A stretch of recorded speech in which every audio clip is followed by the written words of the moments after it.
उपस्थित सर्व पत्रकार मित्र आणि आमचे सर्व सहकारी, आज प्रभाकर मोरेंचा राष्ट्रवादी काँग्रेस पक्षामध्ये प्रवेश झालेला आहे।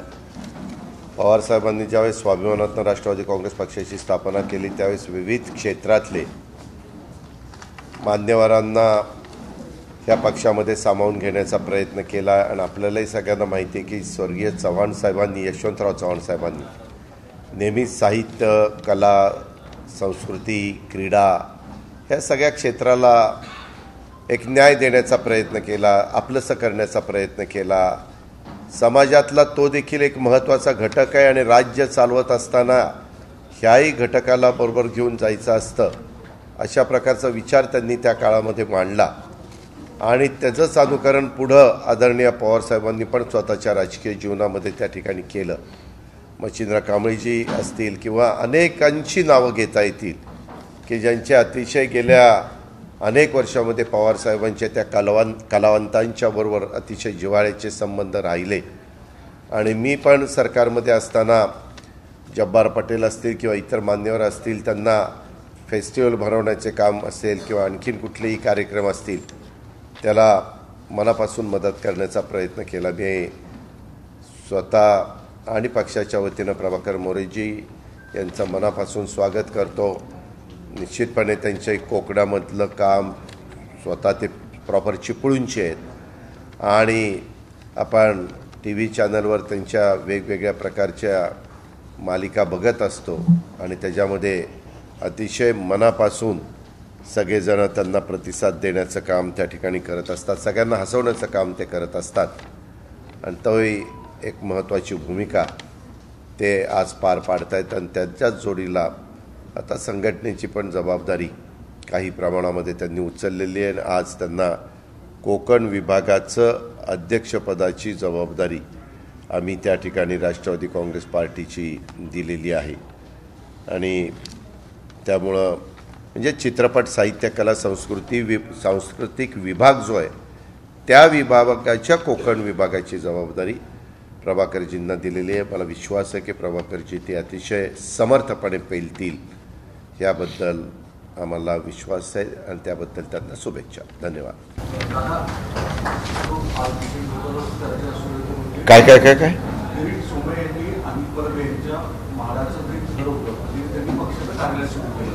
त्याची काल महाराष्ट्र अनाधिकृत म्हणून तोडफोड आज आणि परत आणि दुसऱ्या ठिकाणी ओपन चॅलेंज दिलं की किरीट सोमय्यांनी ते येऊन दाखवावं, आम्ही सैनिक काय आहोत ते दाखवतो। किरीट सोमय्या यांना BKC मध्ये पोलिसांनी थांबवलेलं आहे। मुळात किरीट सोमय्या यांची कृती ही कायदा व सुव्यवस्था बिघडण्यासाठी मुद्दाम केली जाते का? या संदर्भामध्ये मला एवढंच सांगायचं आहे, महाराष्ट्रातला कोणीही नागरिक असेल, कोणीही कुठल्याही क्षेत्रातली व्यक्ती असेल, राजकीय क्षेत्रातली किंवा इतर कुठल्याही क्षेत्रातली, त्या प्रत्येकाला, प्रत्येक नागरिकाला काही अधिकार दिलेला आहे। त्या अधिकाराचा वापर करत असताना जे संविधानाने, कायद्याने, घटनेने नियम जे घालून दिलेले आहेत त्याचा भंग आमच्या सहित कोणी करू नये हे माझं स्पष्ट त्या ठिकाणी मत आहे। आता ही केलेली कृती योग्य का अयोग्य ह्याबद्दल पेपर बघितल्याशिवाय, वस्तुस्थिती समजून घेतल्याशिवाय, कारण तुम्ही एकदम, मी आज सकाळपासून माझी कामं करून इथं आलो, इथं लोकांना भेटत होतो आणि तुमच्या पुढं प्रेसच्या निमित्तानं आलो, मला त्याच्याबद्दलची खरोखरीच कुठलीही पार्श्वभूमी माहिती नाही। पण मी एवढंच सांगेन, कुठल्याही पक्षात किंवा कुठल्याही ठिकाणी कुठल्याही क्षेत्रात काम करणाऱ्यांनी ह्या सगळ्या नियमांचा, कायद्याचा, संविधानाचा आदर करून जो काही अधिकार दिलेला आहे त्या अधिकाराचा वापर करावा असं माझं स्पष्ट मत आहे।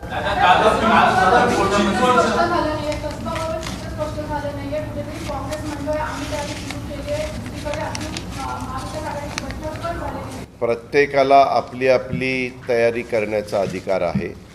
महाविकास आघाडीच्या बैठकीच्या संदर्भामध्ये काँग्रेसचे काही मान्यवर आले नव्हते, परंतु आम्हा लोकांची आणि उद्धव ठाकरे साहेबांची प्राथमिक चर्चा झालेली आहे। मी गुरुवार शुक्रवार पुण्याला चाललेलो आहे त्यावेळेस पिंपरी चिंचवडच्या संदर्भामध्ये माझ्याकडे एकंदरीत आत्तापर्यंत 8 ते 9 लोकांनी उमेदवारी मागितलेली, राष्ट्रवादी काँग्रेस पक्ष प्लस महाविकास आघाडी म्हणून. त्याबद्दल मी त्यांच्याशी फेस टू फेस बोलणार आहे आणि त्याच्यानंतर मला जे काही वाटतं ते मी काँग्रेस आणि शिवसेनेच्या वरिष्ठांशी चर्चा करून, आमच्या वरिष्ठांशी चर्चा करून पुढचा निर्णय घेणार आहे. तीच गोष्ट कसब्याच्या संदर्भात. कसब्यात जसं काँग्रेस तयारी करत आहे, कदाचित पाठीमागच्या विधानसभा ज्या झाल्या 3 वर्षापूर्वी त्याच्यात आमच्यामध्ये जागा वाटपात आघाडी, तेव्हा महाविकास आघाडी नव्हती, आघाडी होती काँग्रेस आणि राष्ट्रवादी काँग्रेस आणि मित्रपक्षांची. त्यामध्ये ती जागा काँग्रेसला सोडलेली होती आणि त्याच्यामुळं काँग्रेसने कदाचित तयारी सुरू केली असेल. त्याच्याही संदर्भामध्ये मी पुण्यामध्ये गेल्यानंतर माझ्याही सहकाऱ्यांशी बोलील आणि काँग्रेसचे पण सहकारी पुण्यातले बोलायला तयार असतील तर मी त्यांच्याशी पण बोलेन.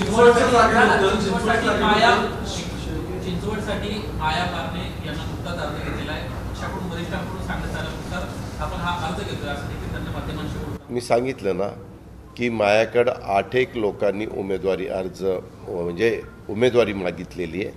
मी तिथं गेल्यानंतर मला महाविकास आघाडीचा उमेदवार अंतिम करत असताना मला शिवसेनेशी बोलावं लागेल, काँग्रेसशी बोलावं लागेल, आमच्या इतर मित्रपक्षांशी बोलावं लागेल. पण आता वेळ कमी राहिलेला आहे ही गोष्ट मान्य आहे. म्हणूनच आम्ही कालपर्यंत विधान परिषदेच्या 5 जागांच्या निवडणुकीच्या गडबडीमध्ये होतो. आता त्याच्यातनं आम्ही मोकळं झालं आहे. उद्याच्याला मी आणि प्रांताध्यक्षांनी आमच्या जयंतरावांनी राष्ट्रवादी काँग्रेस पक्षाचे MLA आणि MLCंची बैठक लावलेली आहे. तिथं पण आमदार आम्हाला भेटतील. उद्या दुपारी 1ला विधिमंडळात मीटिंग आहे. त्यावेळेस तिथल्या जिल्ह्यातल्या पण सहकाऱ्यांचं काय मत आहे ते पण मी तिथं जाणून घेईन.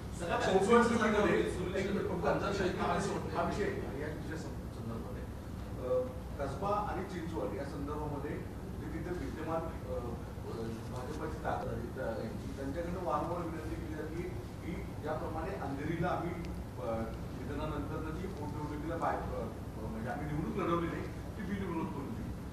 मुळात महाविकास आघाडी ही ठाम आहे का की निवडणूक लढवावी? मी निवडणूक लढवण्याच्या करता ठाम आहे. नंबर 1. कोल्हापूरला निवडणूक झालेली आपल्याला आठवत असेल, पंढरपूरला निवडणूक झालेली आठवत असेल आणि नांदेड जिल्ह्यामध्ये देखील देगलूर विधानसभा मतदारसंघात निवडणूक झालेली आपल्याला आठवत असेल. त्याच्यामुळं हे आत्ताचं उदाहरण ते त्यांनी देणं कितपत योग्य आहे. अर्थात प्रत्येकाला आपलं मत मांडण्याचा अधिकार आहे, परंतु आम्ही त्या अँगलनी अजिबात विचार करत नाही. एकाने कुणी आमदार निर्देश आहे त्याचं म्हटलं की भाजपने कमळ चिन्ह सोडून ही निवडणूक लढवावी, आम्ही बिनविरोध निवडणूक करायला तयार आहोत. सगळं बोलणं झालंय का? असं काहीही बोलणं झालेलं नाही. सुनील शेळके नक्की कोणत्या हेतूने ते बोललेत मला माहिती नाही. म्हणूनच मी मगाशी शब्द वापरला की उद्या मीटिंग आहे राज्यातल्या NCPच्या MLA आणि MLCंची. त्यावेळेस मी त्यांच्याशी चर्चा करीन. दादा, शिंदे गटानं एक ॲफिडेव्हिट दिलेले कोर्टामध्ये काल, त्यामध्ये म्हटले की संजय राऊत यांच्या धमकीमुळे आमचे आमदार राज्यात पळून गेले. मला वाटतं का? मला तुम्ही एक विचारा, मी नेहमी महाराष्ट्रात फिरताना तुमच्यासारख्या चौथ्या स्तंभाला मीडियाला विनंती करत असतो, आग्रह करत असतो. अमुक अमुक तिथं लेखी लिहून दिलं, त्याला माझ्याशी काय घेणे देणं आहे? मला काय त्याच्यामध्ये नाक खुपसायचं कारण आहे? त्यांचा अंतर्गत घरगुती प्रश्न होता, तो फार चिघळला आणि त्याच्यातनं हे सत्तांतर झालेलं आहे. आता ह्याच्याबद्दल निवडणूक आयोग ठरवेल की कुणामुळं काय झालं आणि कुणामुळं काय झालं. तो निवडणूक आयोगाचा अधिकार आहे आणि दुसरा अधिकार सुप्रीम कोर्टामध्ये. आम्ही दोन्ही ठिकाणींचे निकाल कधी मिळतायत या आशेवर आहोत की लवकर निकाल मिळावे. चिन्हाची जोपर्यंत निर्णय होत नाही तोपर्यंत मंत्रिमंडळ विस्तार रफेडला जाऊ शकतो अशी चर्चा आहे. ह्या चर्चेला काही अर्थ नाही. मंत्रिमंडळाचा विस्तार कधी करायचा हा सर्वस्वी अधिकार एकनाथराव शिंदे आणि देवेंद्र फडणवीसांचा आहे आणि ह्या दोघांना वरच्या दिल्लीतल्या त्यांच्या हायकमांडनी ग्रीन सिग्नल दिला की मंत्रिमंडळाचा विस्तार होईल. दादा, बाबा बागेश्वर बाबा जितेंद्र जी उन्होंने संत तुकाराम महाराज का अपमान किया, इस संदर्भ में आप क्या कहेंगे? त्यामध्ये बाबा बागेश्वरी महाराज कोण आहेत?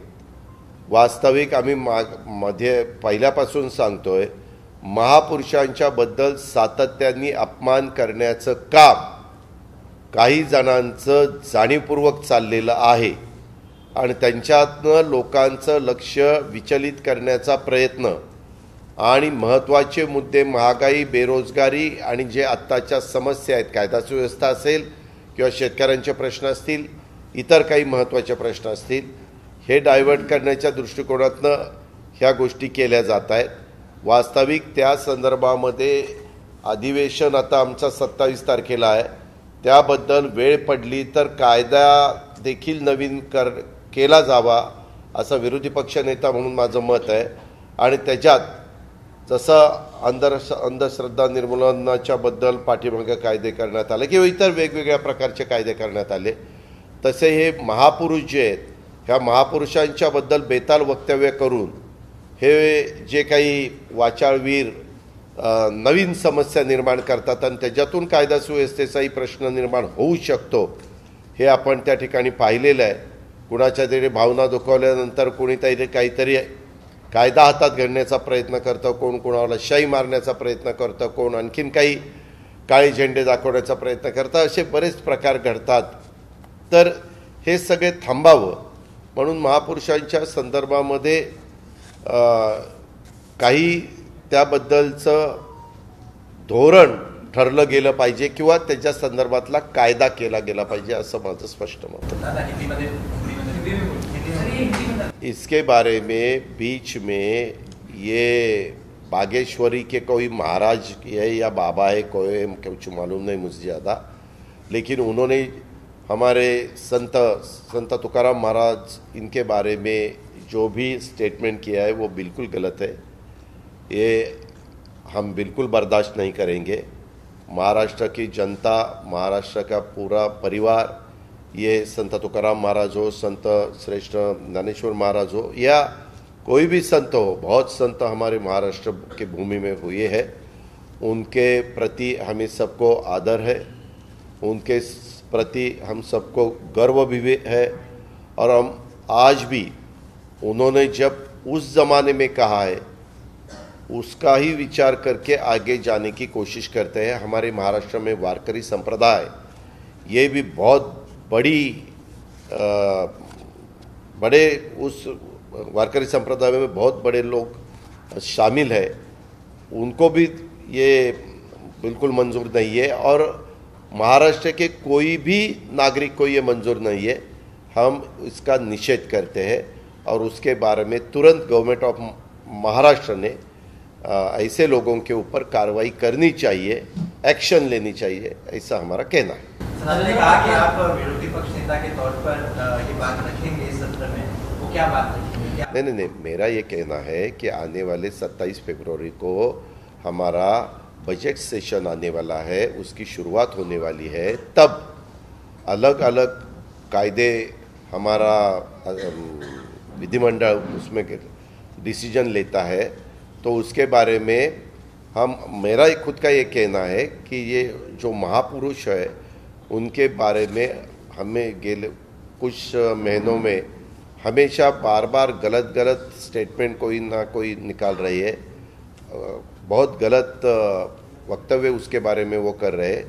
तो ये सब रुकना चाहिए और वो रुकने के लिए अगर ज़रूरत पड़े तो नया कानून ये गवर्नमेंट करना चाहते हैं तो वो कानून के लिए भी हम सपोर्ट करने के लिए तैयार है, लेकिन ये बिल्कुल बंद होना चाहिए, ऐसा हमारा कहना है.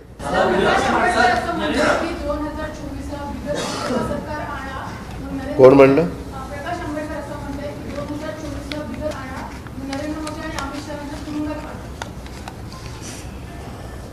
यामध्ये कुठल्या राजकीय व्यक्तींनी किंवा कुठल्या नागरिकांनी काय म्हणावं मी मगाशीच सांगितलेलं आहे. तुम्ही नेहमी वेगवेगळे मान्यवर वेगवेगळे स्टेटमेंट करतात आणि त्यांचं असं मत आहे, त्यांचं तसं मत आहे, आम्हाला प्रश्न विचारतात. आमचं मत तसं नाही आहे, ते त्यांचं मत आहे, ते त्यांनी व्यक्त केलेलं आहे. त्याच्याबद्दल आम्ही काही वक्तव्य करण्याचं कारण नाही. No comments. सेंट्रल गव्हर्नमेंटचं बजेट आहे, तुम्ही सुद्धा याच्यात आता सापडलं आहे महाराष्ट्रात. सेंट आता एक तारखेला बजेट आहे. आता इकॉनॉमिक सर्वे येतात. गेल्या 6 वर्षांमध्ये मध्यमवर्गीय टॅक्समध्ये डायरेक्ट टॅक्समध्ये रिलॅक्सेशन एक्सपेक्टेड होते, ते कुठेच झालेलं नाही आहे. नाही, ह्या संदर्भात महागाई तर प्रचंड वाढत चालली, बेरोजगारी वाढत चाललेली आहे, नवीन नवीन प्रश्न आपल्या सगळ्यांच्या समोर येतात. त्याच्यात तथ्य आहे का नाही, लोक करताच हे लोक काम करत असतात. जनतेच्या करताच लोकप्रतिनिधी लोकांच्या समोर जाऊन मतं मागत असतात. त्याच्यावर हा दादांता त्यांचा चुकीचा आरोप आहे. एक झालं, हे अधिवेशनाच्या तोंडावर सगळेजण दिल्लीला गेले असताना ह्यांनी पार शेवटच्या क्षणाला मिटिंग लावली. आम्ही पण अशा प्रकारच्या बैठका अनेकदा घेतलेल्या आहेत आणि ह्या 15 दिवस किमान आधी घ्यायच्या असतात. त्याच्यामध्ये आपण एक पुस्तक काढतो की कुठले कुठले महत्त्वाचे विषय महाराष्ट्राच्या वतीनं पार्लमेंटमध्ये किंवा राज्यसभा किंवा लोकसभेमध्ये मांडले गेले पाहिजेत, कुठल्याचा तुम्ही पाठपुरावा केला पाहिजे, अशी एक पुस्तिका आपण तयार करतो. आणि शिवाय मुख्यमंत्री, उपमुख्यमंत्री आणि महत्त्वाचे मंत्री त्याला हजर असतात, अधिकारी सगळे हजर असतात, चीफ सेक्रेटरी हजर असतात आणि हे सगळे खासदार, आमदार, सगळे खासदार राज्यसभा आणि लोकसभेचे हजर असतात. पण ह्यांनी अतिशय लास्ट क्षणाला ते केलं. त्याच्यामुळे बरेच जण तिथं येऊ शकले नाही. मुद्दामून कुणी टाळलं असं अजिबात नाही. आणि आमच्या डॉक्टर अमोल कोल्हेंना ते मुंबईतच होते, त्याच्यामुळे ते तिथं जाऊ शकले. ह्याबद्दल त्यांनी जरा आधी मीटिंग घेतली असती तर जास्त चांगलं झालं असतं. डॉक्यूमेंट्री को लेकर पूरे देश में हंगामा चल रहा है. साथ ही साथ सुप्रीम कोर्ट में भी याचिका दायर की गई है कि इसके ऊपर जो लगा हुआ बैन है वो निकले. किसके ऊपर? जो डॉक्यूमेंट्री है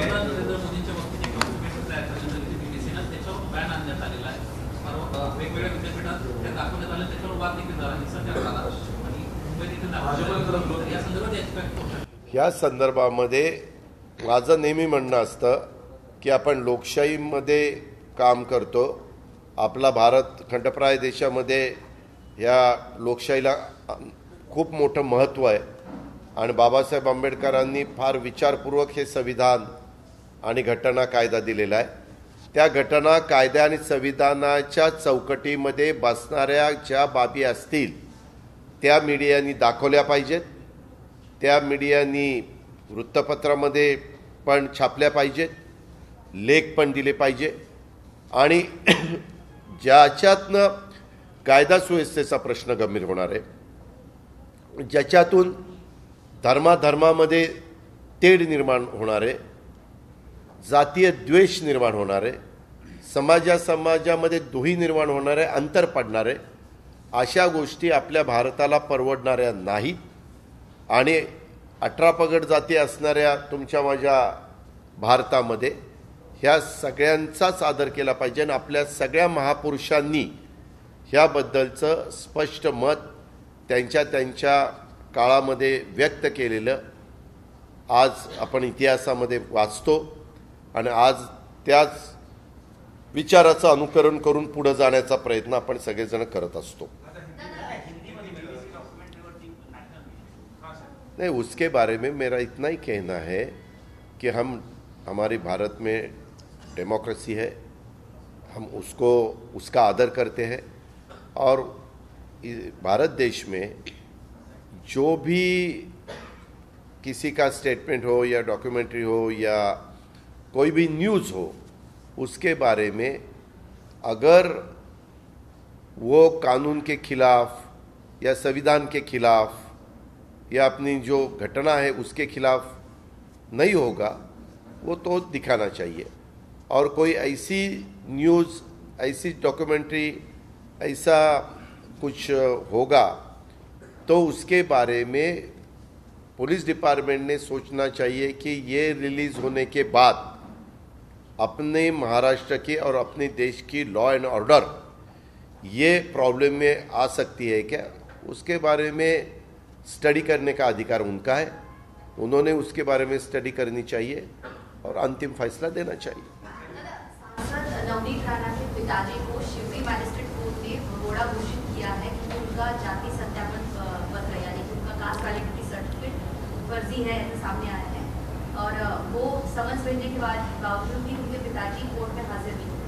कैसे देखते हैं इतनी बड़ी सांसद है और या किसी के ही बारे में न्याय व्यवस्था ने कोई भी नागरिक हो उसके बारे में कुछ डिसीजन देने के बाद वो डिसीजन का आदर करना चाहिए और उन्होंने जो डायरेक्शन दिए उसी हिसाब से आगे चलना चाहिए।